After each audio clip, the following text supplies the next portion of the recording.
Marjorie Taylor Greene. Yesterday, she was gutted. And you know what was really special is not a lot of people showed up for the gutting. All these weasels in Congress. When she spoke, she was pretty much speaking to an empty house. Have the courage and the guts to at least show up. So she spoke, and I think, I don't know. I don't agree with what she has said in the past, and I didn't agree with what she said yesterday because now she was like, I don't believe any of that stuff. Well, can you tell me your transition? Is it because you're in trouble? She believes some horrific stuff. But let me tell you, she's Bubba. I told you about the Bubba Effect, where everybody goes, you know what? I know what Bubba did was wrong, but you people have been doing things in Congress and in the national level for so long, you caused this problem. So, yeah, while we don't like what Bubba just did, we'll take care of Bubba. You get out of our community. That's what's happening to all of us now. And when it becomes violent, it's going to end the nation. But what happened yesterday truly is the Bubba Effect, because I feel like I need to defend her. And I don't like what she said. I don't agree what she said. But she has a right to say it. And the reason why people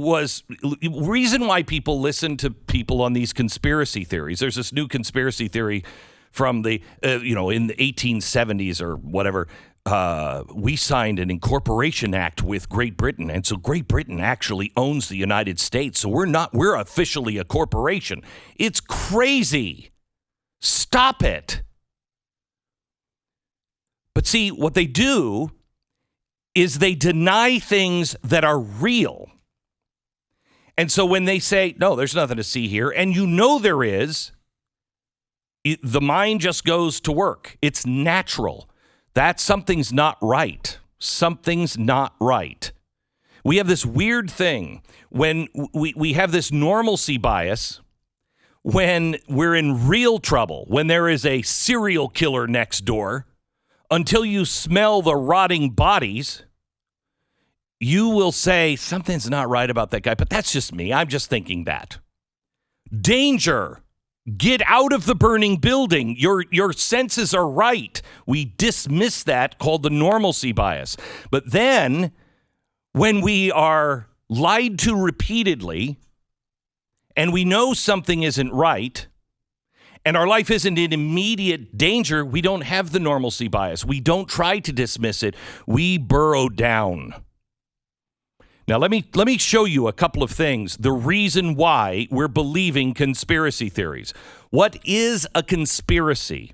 A conspiracy is a group of people that get together in secret to meet, and they have an agenda that is different than everyone else's. So it's not a conspiracy when the coach brings the football team in and says, okay, this is what we're going to do, because everybody knows they're trying to win the game. And everybody on the field is playing the same game. Now, if he brought the football team in and he said, okay, here's what we're going to do. We're going to break out in soccer because this football game sucks. So you smuggle the soccer ball onto the field. We're going to start playing soccer. And before you know it, all the fans are going to love soccer. That would be a stupid but a conspiracy theory, especially if we didn't have videotape of them saying, sneak the soccer ball in. But if everybody on the team was like suddenly really into soccer and always talking about soccer, you could see people, if the coach was always lying to the public, you could see people going, I think they're doing something with soccer. I think they're going to become a soccer team. That would be a conspiracy theory. But if you have it on tape, it's a conspiracy fact. Now, we have had this theory that has been borne out in facts way too long, but when will Americans pay attention? We've had this theory that climate change, the idea of what they're going to do to to protect the environment is going to be so damaging that it is going to change your life. When they say, well, we're just putting a few restrictions on cars now and blah, blah, blah.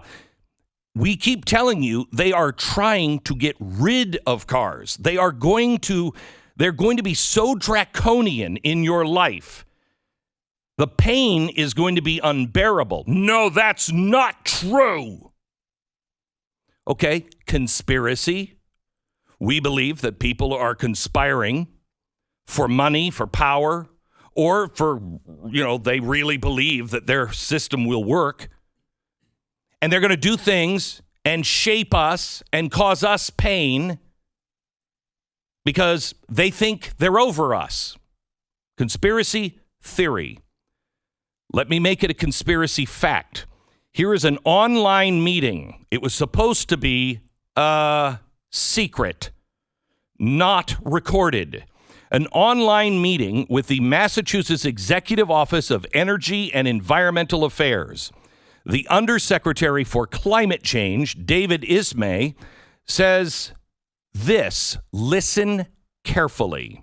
One thing that we found through our analysis is that 60% of our emissions come from, as I have been starting to say, you and me, except you guys are in Vermont. 60% of our emissions come from residential heating and passenger vehicles. So let me say that again. 60% of our emissions that need to be reduced come from you, the person across the street, the senior on fixed income, right? There is no bad guy left, at least in Massachusetts, to point the finger at, turn the screws on, and break their will so they stop emitting. That's you. We have to break your will, right? I can't even say that publicly. Seniors on pensions, they're really the problem, and we have to break their will. That's a conspiracy fact. At least in those two states, they believe they know better, and so they will use every device without your knowledge to break your will. Now, let me give you another story. This is from Jen Psaki, who Psucks. She denies the ludicrous reports that Joe Biden is being controlled. Listen to this. She said she had to answer the question because the Senate Republicans expressed concerns about actually being able to reach an agreement with the Biden White House. The meeting with the president on Monday, for the COVID relief, they said was promising, but it wasn't going to happen because his staff wouldn't allow him to compromise.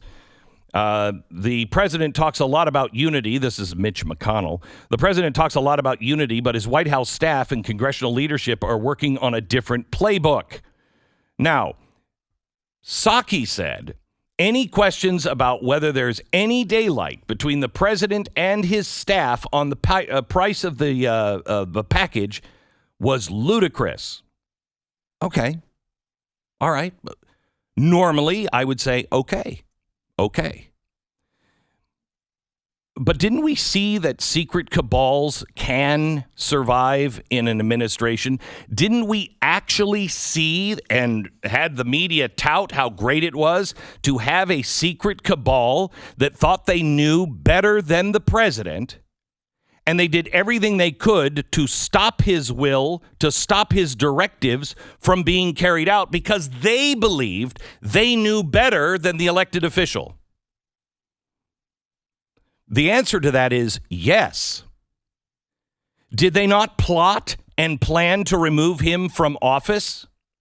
The answer to that is yes. Whether you agreed with them or not doesn't matter. It shows this can happen. It's why it should have been stopped and squashed even in the Trump administration. If anybody goes, oh, well, but he was out of control. You don't do that. You don't do it. Because the next guy that comes along, how are we to know that he's not got a secret cabal Let's say he disagrees with causing senior citizens pain on their heating bill. What? If they really believe that and they think they're saving the planet and the president says, no, you know what, we're going to compromise. Let's slow down on this. If they really believe that, don't you think they will now feel justified? This guy's going to kill the planet. What about the release of all the documents Trump ordered to be released? I'm not talking about the UFO stuff. I'm talking about the stuff about Russia. Those were all those documents were supposed to be released. They're still not out. Why? Can we get an answer? I bet not. Why can't we have those? I'll tell you why. Because those documents implicate almost the entire Biden team. That's why. Let me give you this story. This is why conspiracies are getting more and more outlandish. More and more people are buying them. And if we allow this to happen in our own camp, America will come to an end. The equivalent of 2 military divisions have been occupying the Capitol since Inauguration Day. Thousands still remain. The Department of Homeland Security has issued a threat advisory for domestic extremists, and the Department of Defense has ordered a general stand-down order to find out and root out right-wing extremists in our own military. Wait a minute. Hold it just a second. We didn't do this when people were saying there are Muslim extremists that are advising, counseling, and changing our laws inside the Pentagon and the Secretary of State's office. We didn't have a coordinated effort to root those people out, but now you won't even give me the definition of a right-wing extremist. You won't tell me what 10 National Guardsmen did that had them removed from their service on Inauguration Day. They were just right-wing extremists. Well, what was the charge? What does that even mean? Can anyone explain? Could we get a sliver of transparency here? Because the DHS said in their advisory, now listen to this, Homeland Security issued a threat advisory for domestic extremists. And in the same advisory, they said there wasn't a, quote, current or credible threat. So wait. What? And now we have a purge in our military? First of all, that is so unbelievably offensive to our military. You make the charge. You say what you're looking for. But you're going to take a group of people who have been heroic for 20 years. I mean, actively right now fighting and losing their lives for what? And now you're going to call them extremists? I want to know the definition. What does it mean? Yesterday, the House Oversight Committee requested a briefing with the Secret Service to explain the threat from domestic extremists. Okay, finally, Congress is asking for something, that we can share and understand. Now, the media, of course, rushed to Capitol Hill to make sure that you can once and for all hear the justification for this right-wing extremist witch hunt. Oh, except they didn't. And it's not that they didn't get into their cars and drive over there. It's because the House Oversight Committee didn't allow it. It was a closed-door meeting. So what is it that they have to hide? Because I want to find extremists. I want to find terrorists. I want to know who they are. I want to know if somehow or another I'm brushing up against them. I want to know.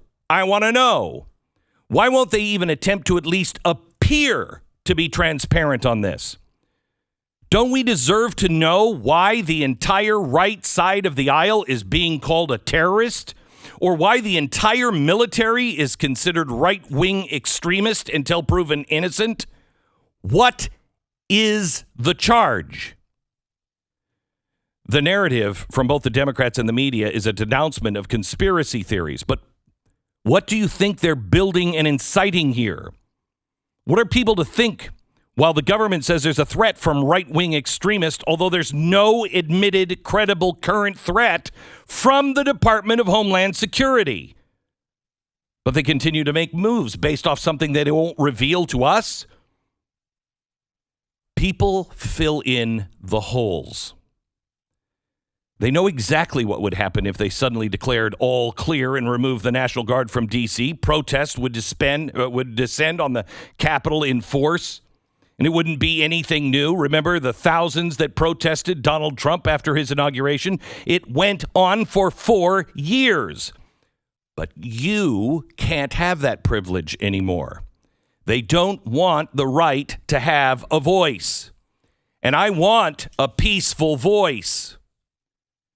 I will help quash right-wing extremists that want to destroy America, get rid of the Constitution, kill people in the streets or in office. I will fight for that. But I'll be damned if I sit here, I mean that sincerely, I will be damned if I sit here and don't raise my voice while people's right to free speech, right to congregate, associate, right to question our government, when that right is on the ropes, we will all be damned if we remain silent.